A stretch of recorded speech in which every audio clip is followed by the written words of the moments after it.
بسم اللہ الرحمن الرحیم۔ السلام علیکم جماعت ہشتم۔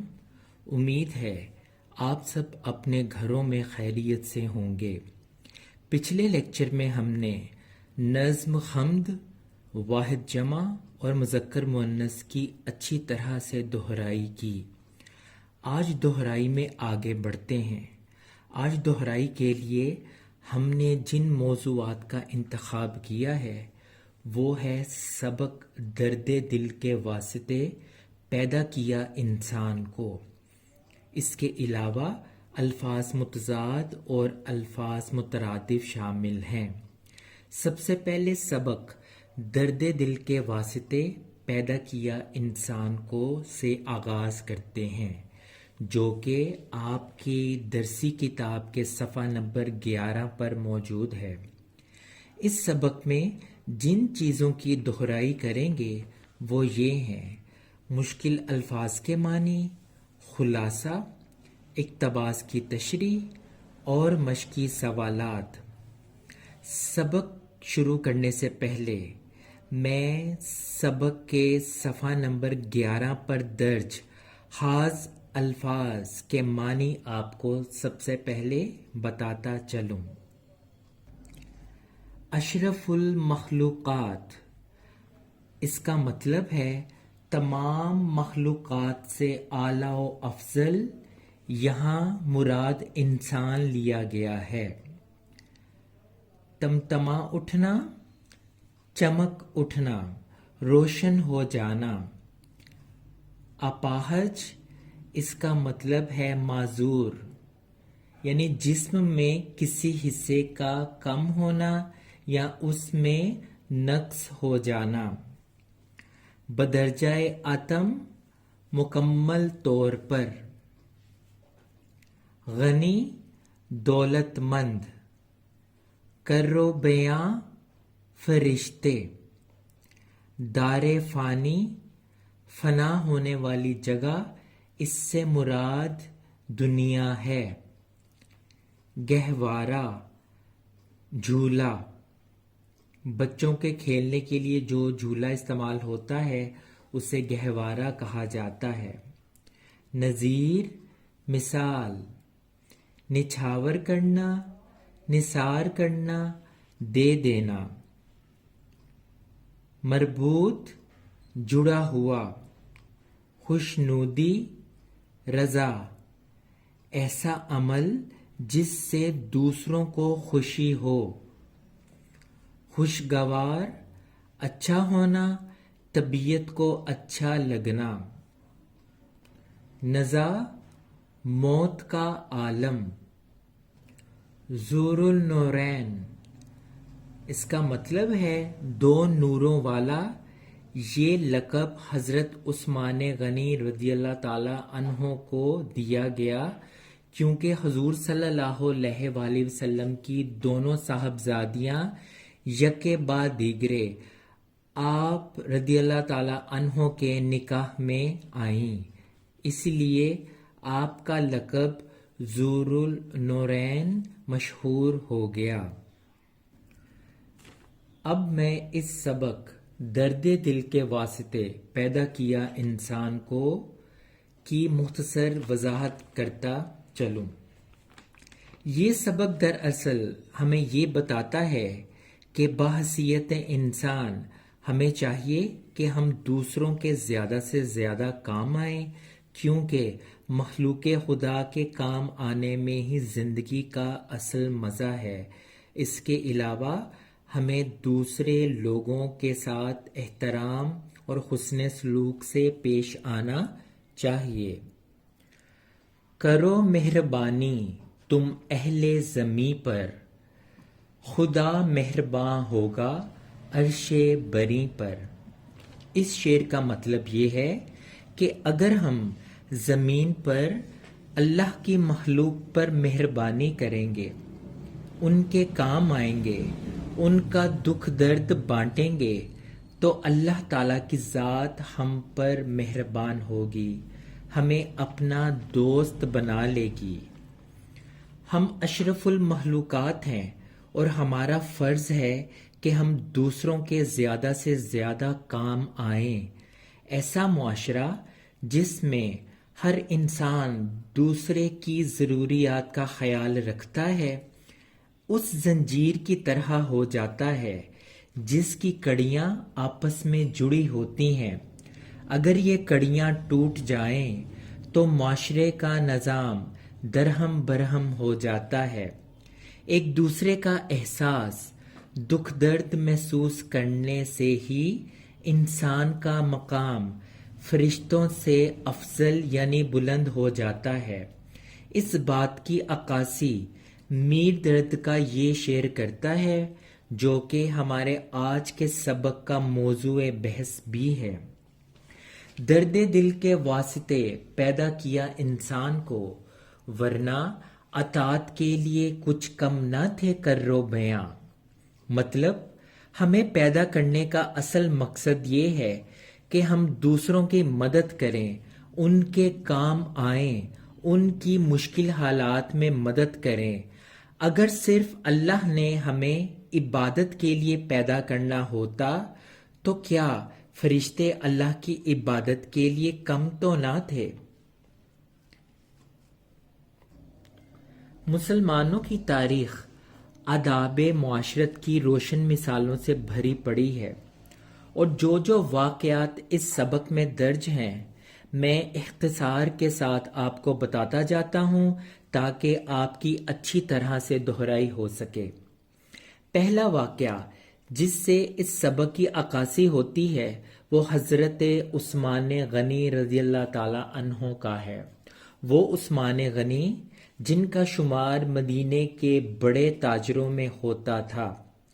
جب مدینہ منورہ میں خشک سالی ہوئی، لوگ شدید قحط کا شکار ہوئے تو حضرت عثمان غنی 1000 غلے سے لدے اونٹ آپ مدینہ منورہ لے کر آئے اور مدینے کے تاجروں کو دگنی قیمت میں دینے کی بجائے غریبوں میں آپ نے مفت تمام غلے کو تقسیم فرما دیا اور احسار و قربانی، حسن سلوک اور سخاوت کی لازوال مثال قائم کر دی۔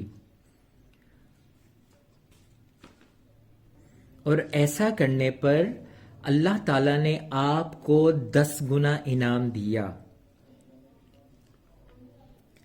یہی سوال آپ کی مشق کے سوال نمبر 1 میں موجود ہے کہ حضرت عثمان غنی کو تاجروں نے کتنے نفع کی پیشکش کی، یعنی حضرت عثمان غنی کو تاجروں نے دگنے منافع کی پیشکش کی۔ اسی کا ایک اور سوال کا جواب بھی آپ کو مل گیا کہ حضرت عثمان غنی کو زیادہ سے زیادہ نفع کہاں سے مل رہا تھا، یعنی حضرت عثمان غنی کو زیادہ سے زیادہ منافع اللہ تعالیٰ سے مل رہا تھا جو کہ 10 گنا تھا۔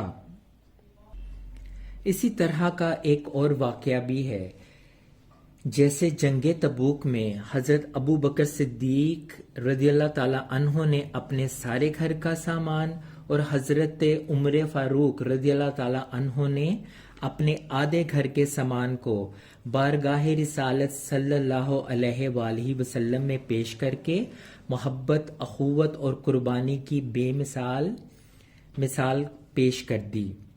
اسی طرح اگر ہم ہجرت مدینہ کے موقع پر جس طرح انصاری صحابہ نے مہاجر صحابہ کی جس انداز میں مدد کی، اس جیسے فعل کو دیکھیں تو ایسی نظیر یعنی مثال ملنا بھی مشکل ہوگی۔ اسی طرح جنگ یرموک کے واقعہ کو کون بھول سکتا ہے، جس میں زخمی صحابہ نے اپنے زخموں اور پیاس کو بھلا کر سخت گرمی اور تپتی ریت میں اپنے پیاسے ساتھی صحابہ کو پانی پلا کر خود شہید ہو گئے، لیکن اثار و قربانی کی وہ مثال پیش کر دی جو تاریخ میں نہ ملے گی۔ اس کا سوال آپ کو مشق میں بھی ملے گا کہ جنگ یرموک میں صحابہ نے کس اثار سے کام لیا۔ آپ جواب میں آسانی سے لکھ سکتے ہیں کہ جنگ یرموک میں زخمیوں سے چور صحابہ نے اس قدر کمال اثار سے کام لیا کہ اپنے حصے کا پانی زخمی صحابیوں اور پیاسے صحابیوں کو پلا کر خود شہید ہو گئے اور کمال اثار کی لازوال مثال پیش کر دی۔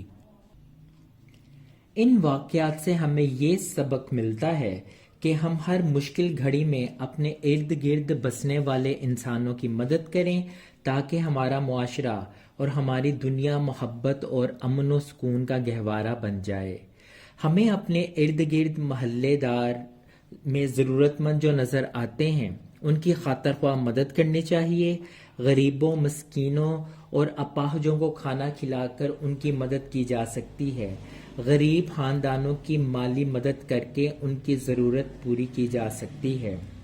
اس کے علاوہ ہمارے معاشرے میں بہت سے ایسے بچے ہیں جو غربت کی وجہ سے اسکول نہیں جا سکتے۔ ہم انہیں تعلیم دلوا کر معاشرے کے کارآمد شہری بنا سکتے ہیں۔ اسی طرح طلبہ کے لیے بھی اس سبق میں بہت سے سبق موجود ہیں کہ جب ایک طالب علم کو ایک جماعت سے دوسری جماعت میں ترقی ملتی ہے تو وہ اپنی پچھلی جماعت کی کتابوں کو یا تو اپنے سٹور میں پھینک دیتا ہے یا ردی والے کو بیچ دیتا ہے۔ اگر وہ ان کتابوں کو نہ بیچے تو وہ یہ کتابیں ان بچوں کو دی جا سکتی ہیں جو مالی مشکلات کی وجہ سے یہ کتابیں نہیں خرید سکتے۔ اسی طرح مشق میں موجود طالب علم ایک دوسرے کی مدد کیسے کر سکتے ہیں، آپ کو آسانی سے اس سوال کا جواب بھی مل جائے گا۔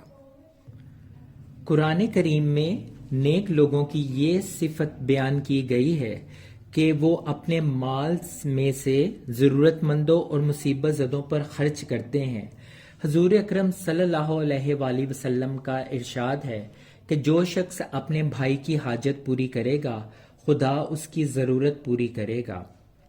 دنیا میں ہر انسان کسی نہ کسی طریقے سے دوسرے انسان کی مدد کر سکتا ہے۔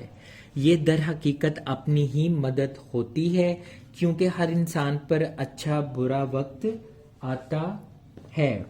اور اسی مشق میں اسی طرح کا ایک سوال ہے کہ ہمیں ایک دوسرے کی مدد کیوں کرنی چاہیے؟ جواب آپ کو بتایا کہ اسلام ہمیں اس بات کا درس دیتا ہے کہ ہم ایک دوسرے کی مدد کریں کیونکہ دوسروں کی مدد کرنا در حقیقت میں اپنی ہی مدد کرنے کے مترادف ہے، کیونکہ انسان پر جب مشکل وقت آتا ہے تو جب اس نے دوسروں کی مدد کی ہوتی ہے تو پھر دوسرے بھی اس کی اسی طرح سے مدد کریں گے۔ اس طرح کرنے سے ہمیں بھائی چارے کو فروغ ملے گا، معاشرہ بھی ترقی کرے گا۔ دین اسلام بھی ہمیں اسی بات کا درس دیتا ہے۔ ہمیں چاہیے کہ ہم ہر ضرورت مند کی مدد رنگ و نسل، زبان، مذہب اور علاقے کی تفریق یعنی فرق کیے بغیر صرف اور صرف اللہ تعالیٰ کی خوشنودی اور رضا کے لیے کریں۔ اور آپ کی مشق میں موجود یہ سوال بحیثیت انسان دوسروں کے ساتھ ہمارا رویہ کس طرح ہونا چاہیے، اس کا بڑا آسانی کے ساتھ یہ جواب آپ کو ملے گا کہ بحیثیت انسان ہمیں چاہیے کہ ہم دوسروں کی زیادہ سے زیادہ کام آئیں، ان کی مدد کریں، کیونکہ مخلوق خدا کے کام آنے میں ہی زندگی کا اصل مزہ ہے۔ اس کے علاوہ ہمیں دوسرے لوگوں کے ساتھ احترام اور حسن سلوک سے پیش آنا چاہیے۔ مجھے امید ہے کہ دہرائی میں اس سبق کی آپ کو مزید اچھی طرح سے سمجھ آئی ہوگی۔ اب ہم مختصر آپ کو اس کی مشق میں بقیہ سوال بھی بتاتے جاتے ہیں کہ وہ آپ نے کس طرح کرنے ہیں۔ سوال نمبر 2، سبق درد دل کے واسطے پیدا کیا انسان کو کے مطابق درج ذیل درست جواب کی نشاندہی کریں۔ آپ کے پاس یہ فقرات ہیں جن کے نیچے 4 آپشنز دی گئی ہیں۔ آپ نے اس سبق کو پڑھ کر درست آپشن کا انتخاب کرنا ہے۔ سوال نمبر 3، درج ذیل الفاظ کے معنی لغت سے تلاش کر کے لکھیں۔ کرامت، فائدہ مند، سخاوت، کھلے دل سے خیرات کرنا، خاطر خواہ، بھرپور، اپاہج، معذور، ایثار، قربانی، نظیر، مثال۔ سوال نمبر 4، اس سبق میں مختلف مقامات پر حضرت محمد صلی اللہ علیہ وآلہ وسلم کے لیے درج ذیل مختلف تعظیمی القابات استعمال ہوئے ہیں، آپ ان کے معنی تحریر کریں۔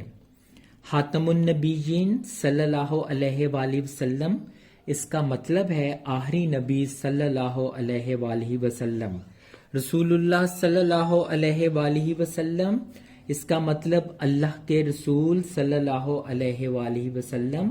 سرور کائنات صلی اللہ علیہ وآلہ وسلم، اس کا مطلب ہے تمام جہانوں کے سردار صلی اللہ علیہ وآلہ وسلم۔ آخری لقب رحمت دو عالم صلی اللہ علیہ وآلہ وسلم، اس کا مطلب دونوں جہانوں کے لیے رحمت صلی اللہ علیہ وآلہ وسلم۔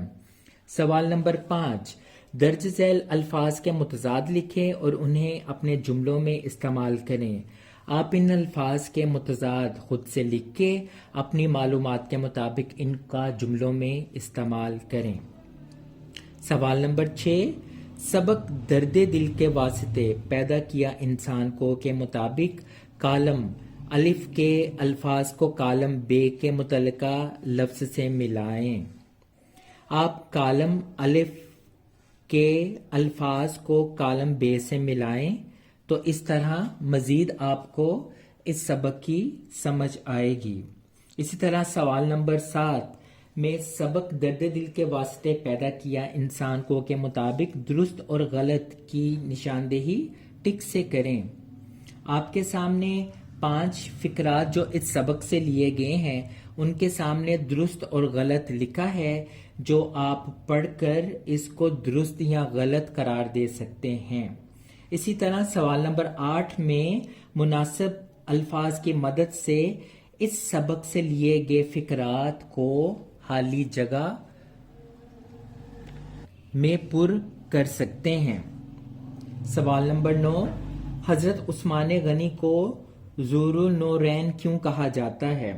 جواب، رسول اللہ صلی اللہ علیہ وآلہ وسلم کی یکے بعد دیگرے 2 بیٹیاں حضرت عثمان غنی رضی اللہ تعالی عنہ کے نکاح میں آئیں، اسی وجہ سے آپ کو ذو النورین یعنی 2 نوروں والا کہا جاتا ہے۔ یہ تھی آپ کی مشق۔ امید ہے کہ آج آپ کی مشق کی بھی دہرائی اچھی طرح سے ہو چکی ہوگی، اور جس طرح میں نے آپ کو اس سبق کی مختصر وضاحت کی، آپ نے اس کو مد نظر رکھتے ہوئے خلاصے کو 1.5 سے 2 صفحات پر مشتمل لکھنا ہے، اس سے زیادہ خلاصہ آپ کا نہ ہونے پائے۔ اب چلتے ہیں اقتباس کی تشریح کی جانب، جس کا مفصل لیکچر آپ کو پہلے دیا جا چکا ہے۔ آج کے لیکچر میں مختصر وضاحت کرنا چاہوں گا کہ آپ کو کسی بھی سبق کا کوئی بھی اقتباس مطلب پیراگراف دے دیا جائے گا، جیسا کہ اس سبق کا پیراگراف آپ کے سامنے موجود ہے، آپ دیکھ سکتے ہیں۔ اس پیراگراف یا اقتباس میں چند الفاظ کو خط کشیدہ کر کے پیش کیا جائے گا تاکہ تشریح میں آپ ان کے مطلب یعنی معنی لکھ سکیں۔ سب سے پہلے آپ نے یہ کرنا ہے کہ آپ نے اس پیراگراف کا حوالہ متن معلوم کرنا ہے۔ حوالہ متن کہتے ہیں ریفرنس کو۔ یہ پیراگراف کس سبق سے لیا گیا ہے اور اس کے لکھنے والے مصنف کون ہیں۔ اس کے بعد دوسرا مرحلے میں آپ نے جو مشکل الفاظ جو اس پیراگراف میں خط کشیدہ کیے گئے ہیں صرف ان کے معنی تحریر کرنے ہیں۔ ان کی تعداد 3 سے 5 ہو سکتی ہے، جیسا کہ آپ اس صفحے میں دیکھ سکتے ہیں۔ پھر سیاق و سباق کی طرف آپ نے آ جانا ہے۔ سیاق کا مطلب کیا بات اس پیراگراف سے پہلے چل رہی تھی اور سباق کا مطلب اس پیراگراف کے بعد کیا پڑھا جائے گا یا کیا واقعہ پیش آئے گا؟ مطلب یہ ہوا کہ سیاق و سباق کو آپ نے سبق کے مرکزی خیال کے طور پہ لکھنا ہے جو زیادہ سے زیادہ 6-7 سطور پر مشتمل ہو، اور آخر میں آپ نے اس اقتباس کی تشریح کرنی ہے جو آپ کو پوچھا جائے گا۔ جتنی عبارت کی سطور ہوں آپ نے ان کو اپنے الفاظ میں ڈھالتے ہوئے، یعنی اس کے اندر موجود مشکل الفاظ کے معنی لکھتے ہوئے اس یا ان فقرات کو اپنے الفاظ میں ڈھالتے ہوئے اس پیراگراف کا ڈبل آپ نے بنا دینا ہے، یعنی دگنا۔ اگر 4 لائنز کا اقتباس آپ کو دیا گیا ہے تو آپ نے تشریح میں 8 لائنز کی تشریح آپ نے کر دینی ہے۔ ان ہدایات پر عمل کرتے ہوئے آپ بہت اچھی طرح سے اقتباس کی تشریح کر پائیں گے۔ اب الفاظ مترادف کی طرف آتے ہیں جو کہ آپ کی کتاب قواعد و انشاء کے صفحہ نمبر 21 پر موجود ہیں۔ آپ نے ان کو اچھی طرح سے یاد کرنا ہے۔ یاد رہے کہ الفاظ مترادف وہ الفاظ ہوتے ہیں جن کے معنی ایک جیسے ہوں، یعنی ایک ہی معنی رکھنے والے مختلف الفاظ آپس میں مترادف الفاظ کہلاتے ہیں۔ جیسے دکھ کا مترادف تکلیف ہے۔ آپ نے ان دیے گئے الفاظ کو اچھی طرح سے یاد کرنا ہے۔ اس کے بعد الفاظ مترادف کو دیکھتے ہیں جو کہ آپ کی کتاب کے صفحہ نمبر 21 پر موجود ہیں۔ یاد رہے الفاظ متضاد ان الفاظ کو کہتے ہیں جو ایک دوسرے کے مخالف معنی میں استعمال کیے جائیں، جیسے دکھ کا متضاد سکھ ہے۔ آپ کے سامنے دیے گئے ان الفاظ متضاد کو آپ نے اچھی طرح سے یاد کرنا ہے۔ یہ تھا آج کا ہمارا دہرائی لیکچر نمبر 2۔ میں امید کرتا ہوں کہ آپ کو اچھی طرح سے اس کی سمجھ آئی ہوگی۔ انشاءاللہ تعالی نئے دہرائی لیکچر نمبر 3 کے ساتھ آپ کی خدمت میں دوبارہ حاضر ہوں گا۔ تب تک اللہ حافظ، اللہ نگہبان۔